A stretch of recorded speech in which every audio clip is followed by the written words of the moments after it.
Mesdames, Messieurs, bonsoir. Merci de votre fidélité. Voici le sommaire de ce journal.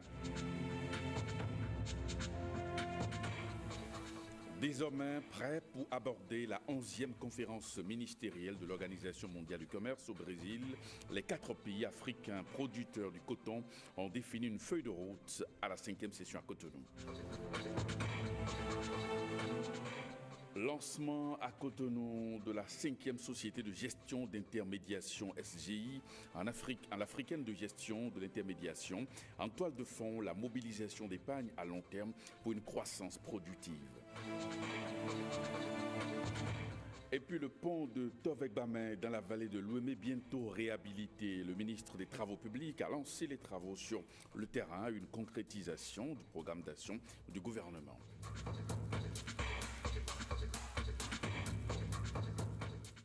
Merci et bienvenue à cette édition. À porte-le-veau, les difficultés liées à la campagne cotonnière en cours ont fait l'objet de questions d'actualité. Hier, avec débat au Parlement, la situation est préoccupante. On fait observer les députés. Sur place, voici le reportage de Guillaume Avienne. Le gouvernement invité par la représentation nationale à se prononcer sur les difficultés liées au transport du coton graine produit dans les champs vers les usines d'égrenage. Un exercice auquel le gouvernement se livre dans un contexte caractérisé par un rendement au-delà des estimations, 400 000 tonnes contre les 350 000 attendus, largement au-dessus des 260 000 tonnes de la précédente campagne cotonnière. La reprise en main de la filière par l'AIC, l'Association interprofessionnelle du coton, semble avoir boosté la production, mais des contingences diverses risquent de plomber les espoirs des acteurs. Il est revenu à la représentation nationale que dans certaines communes, les populations sont confrontées à des difficultés d'évacuation du coton. Par ailleurs, certains transporteurs se plaignent du traitement dont ils font l'objet dans le cadre de cette campagne cotonnière. La campagne cotonnière, M. le Président, a du plomb dans l'aile. Et le pire est à craindre dans les départements de la Takora et de la Donga. Le gouvernement reconnaît avoir été surpris par la quantité de coton produit cette année. Les exploits des producteurs ont quelque peu faussé les plans d'évacuation préalablement établis. Il y a eu des retards dans la mise en œuvre du plan d'évacuation, retards essentiellement imputables au mouvement des transporteurs de coton. Il faut ajouter les pannes au niveau de certaines usines qui ne sont pas des phénomènes extra. La conjonction de ces 3 facteurs ne pouvait que conduire à des perturbations, ne serait-ce que momentanées, dans l'évacuation du coton graine vers les usines et la congestion observée devant les usines. Des réponses qui n'ont pas dissipé la totalité des inquiétudes des députés. Ceux-ci insistent pour que le gouvernement fasse davantage diligence pour éviter la catastrophe, puisqu'avec les premières pluies annoncées dans certaines régions du pays, le risque de mouille et donc de pertes massives va grandissant. La plénière consacrée aux questions d'actualité avec débat au gouvernement se poursuit jeudi prochain. Et puis les pays membres co-auteurs de l'initiative sectorielle en faveur du coton savent désormais comment aborder la 11e conférence ministérielle de l'OMC qui va se tenir donc au Brésil. La 5e session de coordination du C4 qui a pris fin aujourd'hui même a permis de définir une feuille de route sans prélude à cette conférence. Voilà le reportage de Jean-Claude James et d'Alexis Segwemon. C'est le fruit de 4 jours de réflexion sur l'avenir du coton qui est ainsi approuvé. La fin des travaux de cette 5e session ordinaire de coordination du C4 est sanctionnée par une déclaration. Nous demandons de manière pressante à tous les membres de l'OMC qui accordent des soutiens internes ayant des effets de distorsion sur le marché international d'œuvrer à l'avancement des travaux sur le coton en vue d'atteindre les objectifs fixés sur cette question vitale. Renouvelons notre confiance à nos négociateurs à Genève et, par la même occasion, leur donnons un nouveau mandat, mandat de poursuivre les négociations sur le coton en vue d'atteindre les objectifs d'élimination totale de toutes les formes de distorsion au commerce international du coton afin d'assurer le développement des filières cotonnières de nos pays. Notre espoir est grand que les uns et les autres vont écouter le message que nous portons depuis bientôt 14-15 ans. Et nous devrions, en allant à Buenos Aires, avoir le cœur plutôt orienté vers cet objectif-là. Les pays membres du C4 sont désormais bien aguerris pour une meilleure participation à la 11e conférence ministérielle. Un rendez-vous de l'Organisation mondiale du commerce prévu pour décembre prochain en Argentine. Les populations de la vallée de Lemay sont désormais sauvées des nombreux désagréments liés à la circulation sur le pont de Tovegbamin. Le lancement des travaux de construction, de réhabilitation, ces travaux ont été donc lancés hier par le ministre des Travaux publics, Hervé Romain. Coût global de l'investissement 7 milliards de francs CFA. Reportage Emilienne Fayomi, Patrick Nimavo. Dans 24 mois, selon le délai contractuel, ce pont de Tovegbamin sera une réalité. C'est un ouvrage nouveau en béton armé qui sera livré par l'entreprise Soroubat d'origine tunisienne. Ouvrage qui sera contrôlé par le cabinet Studi CETEM du Bénin.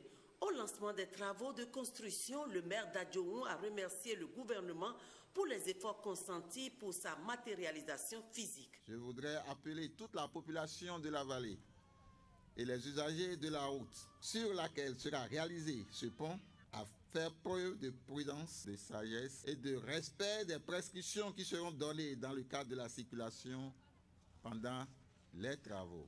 Le directeur général des infrastructures s'est employé à présenter les caractéristiques du pont de Tovegbamin qui respectera toutes les normes techniques selon la qualité du sol. Je voudrais rassurer les populations que le tracé a été changé parce que la courbe au niveau de l'ouvrage existant sera redressée, si bien que nous aurons une route qui sera plus en alignement droit au niveau de l'ouvrage. C'est avec le partenariat de la Banque islamique de développement pour une contribution de 6 milliards 350 millions de francs CFA que la réalisation sera effective. La contribution budgétaire du Bénin s'élève à 2 milliards 15 millions de francs. Cet investissement s'inscrit dans le cadre du PAG. Je voudrais ici féliciter l'entreprise Soroubat, attributaire du marché de travaux, après un appel d'offres international. Je sais pouvoir compter sur sa diligence pour respecter le délai contractuel de 24 mois, dont une période préparatoire de 3 mois. Le décompte vient de commencer pour que dans quelques mois, et plus précisément dans 24 mois, les souffrances de nos populations sur cet axe routier relèvent du passé.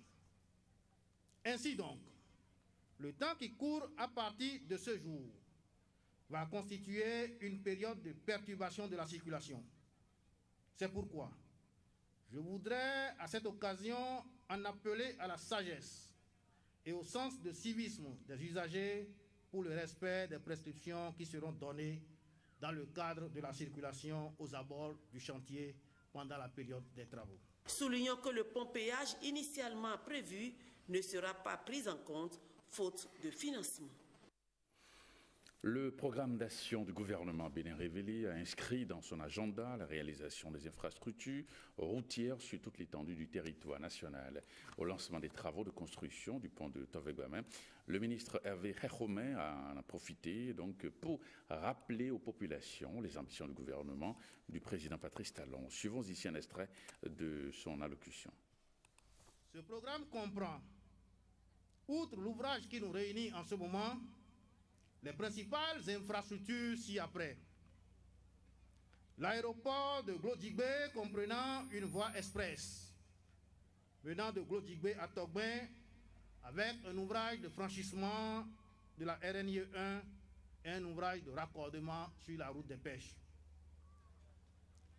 L'axe autoroutier de contournement nord-est de la ville de Cotonou avec un nouveau pont sur le lac Nokoué et divers ouvrages spécifiques. La modernisation et l'extension du port de Cotonou. L'autoroute Semen-Porto Novo avec la construction d'un nouveau pont venant à Agbokou pour ceux qui connaissent Porto Novo. L'axe routier autour du port. La route des pêches et ses bretelles. Les routes Misesinto, Zinvier, Sedjedenou-Zé et Kokokodi, Révier, Wedo, Kalavikota actuellement en chantier. Je citerai également la route Djougou, Peonko, Kerou, Banikwara. L'ouvrage de franchissement du bas-fond de Womé que nous avons lancé récemment. La rocade de Porto Novo, prenant en compte le pont de Zumbi et la rue des Manguiers menant à l'Assemblée nationale. La route Niki-Kalale-Segbana. La route Banikwara-Keremou, frontière du Burkina Faso. Les routes Ketou-Idigny, Igbodia-Savé, Omu-Iladi, Mosso-Kagbe, Aye-Kotonia, et la route Savé-Okeowo, frontière du Nigeria. Je citerai en plus la route Pobé, la route Porto Novo-Pobé au Bel-Air et sa bretelle Zian-Igolo, frontière du Nigeria. La route Pobé-Adjawere-Wenri. Les routes Tofo-Lalo, Agbaïzoun-Abomé et Abomé-Didja. La route Guessou-Sud, Fort-Bouré-Sinandé.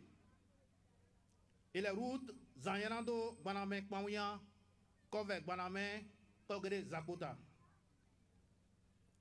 Et je pourrais en citer d'autres. Il est bien entendu qu'en plus de ces infrastructures phares, le gouvernement exécute un grand programme d'entretien de l'ensemble du réseau routier national, y compris l'aménagement des pistes rurales. La 5e société de gestion d'intermédiation de notre pays a officiellement lancé à Cotonou ses activités sous la dénomination de l'Africaine de gestion et d'intermédiation, entend apporter ce projet donc son professionnalisme innovant pour une mobilisation de l'épargne à long terme pour une croissance productive. Clotaire avec vous. C'est donc parti pour... Mobilisation de l'épargne à long terme pour une impulsion de la croissance sous des frais de gamme d'activités que sont le quota et la gestion de portefeuille, l'ingénierie financière, la conservation et les services titres. En somme, la bourse en toute sérénité, sous la houlette, la nouvelle société de gestion et d'intermédiation FGI en sigle, l'Africaine de gestion et d'intermédiation AGI en acronyme, offre des services financiers de qualité répondant aux besoins de développement reste la principale vision de l'Africaine de gestion et d'intermédiation AGI sous le sceau de la loyauté, de l'équité et d'un professionnalisme innovant. L'Éternel ayant bâti la SGI AGI, nous avons la ferme assurance qu'elle repose sur un roc. La préoccupation essentielle du conseil d'administration est de faire de la SGI AGI un creuset de spécialistes de la bourse qui propose à la clientèle des services innovants en lien non seulement avec le développement économique local, mais également en relation avec la stratégie de développement actuelle prônée par les autorités de la BRVM.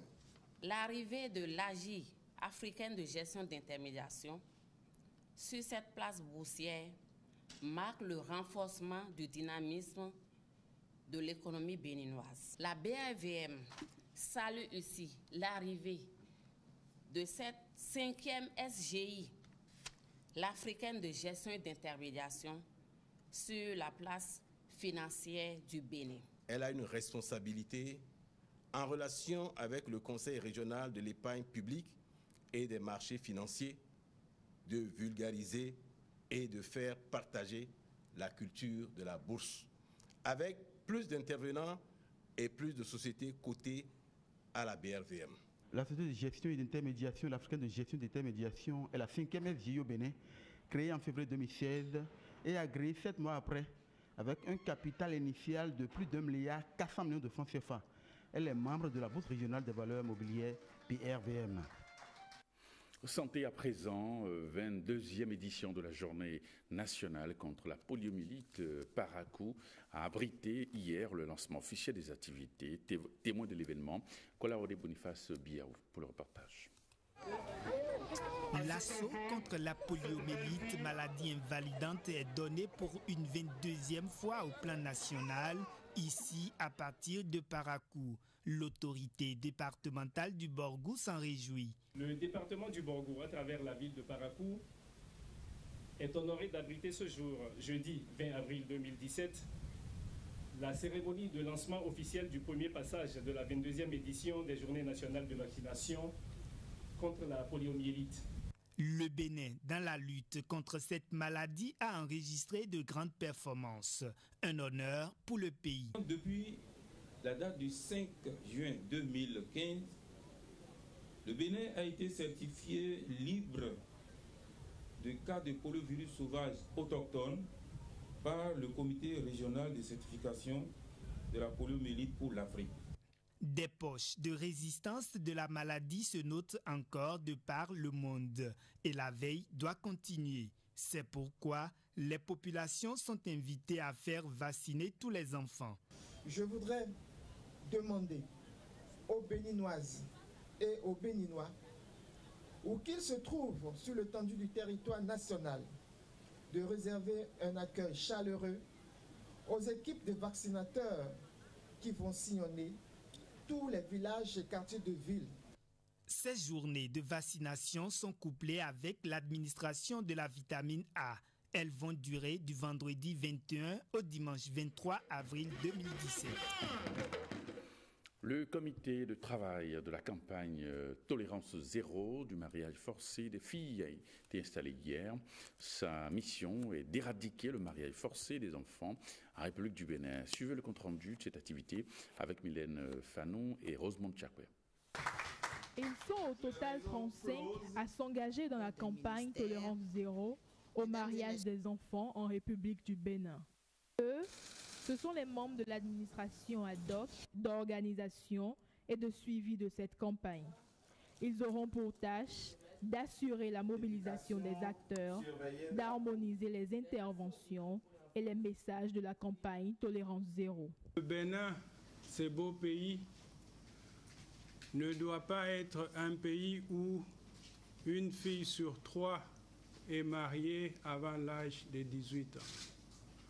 Et cela rappelle l'importance de cette campagne dans laquelle nous allons tous être engagés. L'engagement du gouvernement à ne plus tolérer le mariage forcé des enfants béninois, quelle que soit leur origine, religion, justifie l'installation officielle de ce comité. Il ne s'agit pas d'une simple cérémonie d'installation, mais qu'il est plutôt question d'un signal fort de mobilisation et d'engagement social pour sauver les enfants africains en général et ceux du Bénin en particulier. Le contexte actuel est si inquiétant qu'il ne doit laisser personne indifférente. Ce phénomène constitue un obstacle réel à l'épanouissement et à l'autonomisation de la future femme, mère et par ricochet au développement de notre cher pays, le Bénin. Le signal est donc donné pour bannir de nos pratiques ces fléaux sociaux pour la réussite de cette campagne. Et nous allons retrouver Jérôme Moubo, bonsoir, pour la chronique judiciaire. Bonsoir Prévert. Alors Ricardo Adogbazin a reconnu les faits de viol sur mineur à lui reprocher. Il retourne en prison pour 3 années supplémentaires. Tout à fait Prévert. Il s'agit ici d'un viol un peu particulier. Nous sommes en 2013. La victime est une apprentie couturière. Elle est allée voir un spectacle de danse sans l'autorisation de ses parents et de son patron. À son retour, de peur des représailles de son patron, elle a préféré prendre la clé des champs. Et sur l'insistance de 2 jeunes, Saïbou Hondeve et Ricardo Adogbazin, elle va passer 3 nuits au domicile de ces derniers qui en ont profité pour lui imposer des relations sexuelles à plusieurs reprises. Saïbou Hondeve est en fuite et son cas a été disjoint de celui de Ricardo Adogbazin pour répondre des faits de viol sur mineurs. Mais la nuance ici, Prévert, c'est qu'il s'agit des relations sexuelles consenties. Alors, à toutes les étapes de la procédure, Ricardo Adobazin a reconnu les faits qui lui sont reprochés. Le ministère public a requis contre lui 15 ans de travaux forcés, tandis que la défense s'en est remise à la sagesse de la Cour. Cette dernière condamne Ricardo Adobazin à 7 ans de travaux forcés, soit 3 années supplémentaires à passer derrière les barreaux, assorti d'une amende de 300 000 francs CFA. Malik Kossou a présidé la Cour avec comme greffier Édouard Zavon. Le ministère public, Marc Robert Dadaglou, à la défense, maître Addis Salamé.